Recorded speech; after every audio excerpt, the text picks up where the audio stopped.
मेरे प्यारे दोस्तों, भाई बहन, योग विद्यार्थीगण, जैसा कि ये पार्ट 28 में एक्टिव से पासिव वाइज जो बता रहे हैं, इंट्रोगेटिव सेंटेंस का है। ये इंट्रोगेटिव सेंटेंस इसके पहले पार्ट 27 बता चुके हैं, जो हेल्पिंग वर्ब सबसे पहले आता था।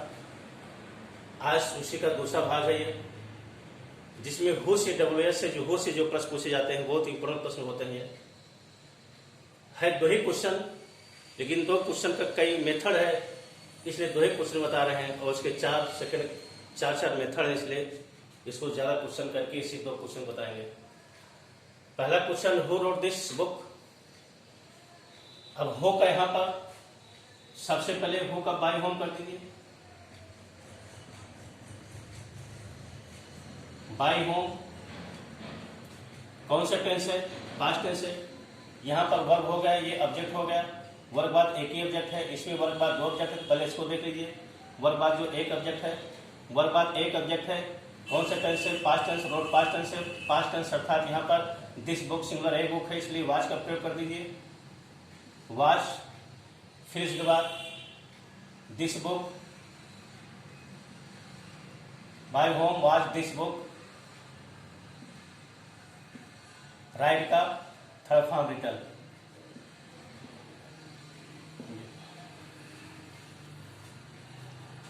इसी का दूसरा रूप ऑफ करके हो का हु ही लिखा जाएगा, इसमें कोई चेंजिंग रहेगी। वर्ब टू भी अर्थात वाज हो गया। हो आज दिस बुक,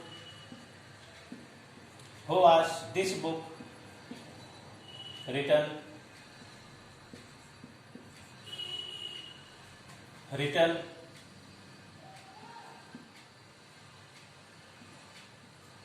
लास्ट में बाय का प्रयोग होता है। लास्ट में बाय का प्रयोग मॉडर्न इंग्लिश में आजकल इसका प्रयोग ज्यादा बताया जा रहा है, इसका प्रयोग कम हो रहा है।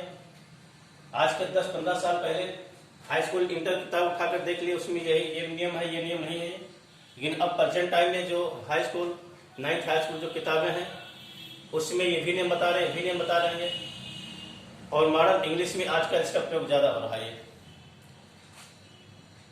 और कभी कभी क्या रहता है, नियम तो सभी जानना पड़ता है, इसलिए जानना पड़ता है क्योंकि कभी कभी उसमें सभी नियम दे देते हैं, आप कंफ्यूज जाते हैं हमें क्या करना है। लास्ट में जैसे बाय का प्रयोग हो, बाय का प्रयोग ना पहले इस तरह से न होने से पहले परीक्षाओं में कंफ्यूजन हो जाता था। लेकिन अब मॉडर्न इंग्लिश जो है उसमें बाय प्रयोग दे देने से अब कंफ्यूजन नहीं होता है।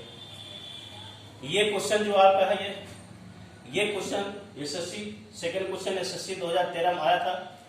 2013 में भी इसी प्रकार से क्वेश्चन, यही क्वेश्चन था। लास्ट में बाय था, कंफ्यूजन हो गए थे बच्चे।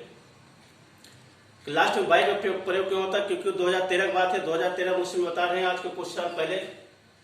ये मॉडर्न इंग्लिश वाला ये सेकंड नियम बहुत कम प्रयोग होता था, इसी नियम को लोग जानते थे।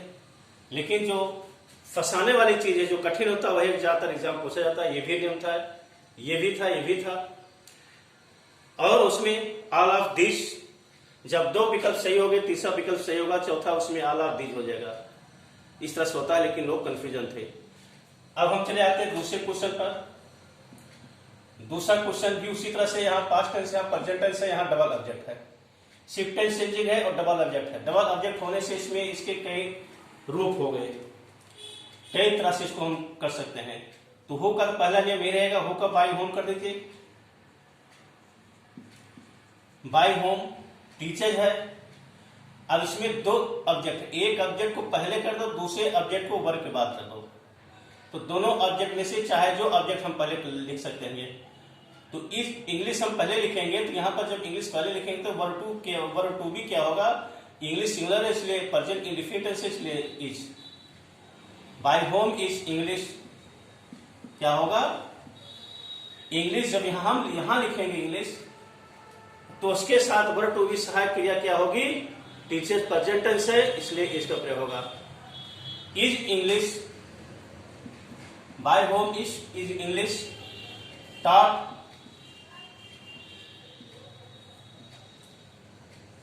टाट बाद तब ये यू लिखा जाएगा और टू यू करके लिखा जाएगा, taught to you. By whom is English, taught to you. इसका दूसरा रूप जो ये होगा, हु कर देंगे, हु, हु के बाद is, who is English, taught to you by.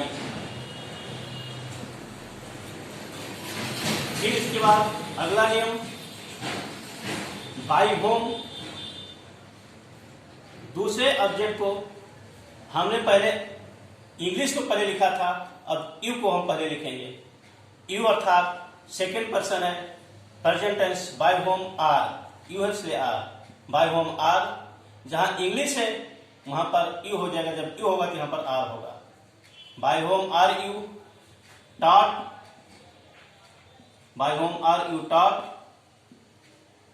English.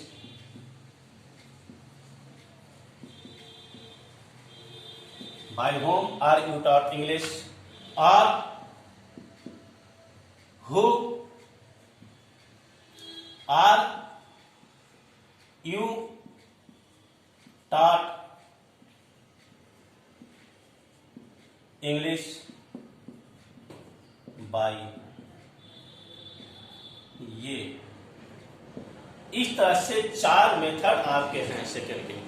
Double object होने से चार हो जाना, एक ऑब्जेक्ट होता दो ही होता। एक ऑब्जेक्ट को हम पहले लिखेंगे, दूसरे ऑब्जेक्ट को वर्ब के बाद लिखेंगे। ये चीज हमारा इस तरह से है। 2013 के क्वेश्चन में बाय वाला जो था, बाय वाला लोग कंफ्यूज हो गए थे। और जैसे हमने बताया पहले के समय में इसका प्रयोग कम होता था, अब इसका प्रयोग ज्यादा हो रहा है। इसलिए नियम जितने हैं उस सभी नियम को याद करना जरूरी पड़ता है। उस पेपर में किस प्रकार का आ जाए, कैसे आ जाए।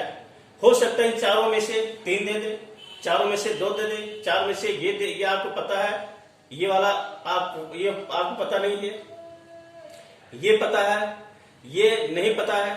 तो सभी को जो पता है वो उसको नहीं देते हैं, न दे तो आप क्या करेंगे। इसलिए चारों नियम को याद करना जरूरी बन जाता है, तभी आप उसको सॉल्व कर पाएंगे। इस तरह से कल हम इंपरेटिव सेंटेंस बताएंगे, इसके बाद इसको खत्म करके दूसरा चैप्टर चालू करेंगे।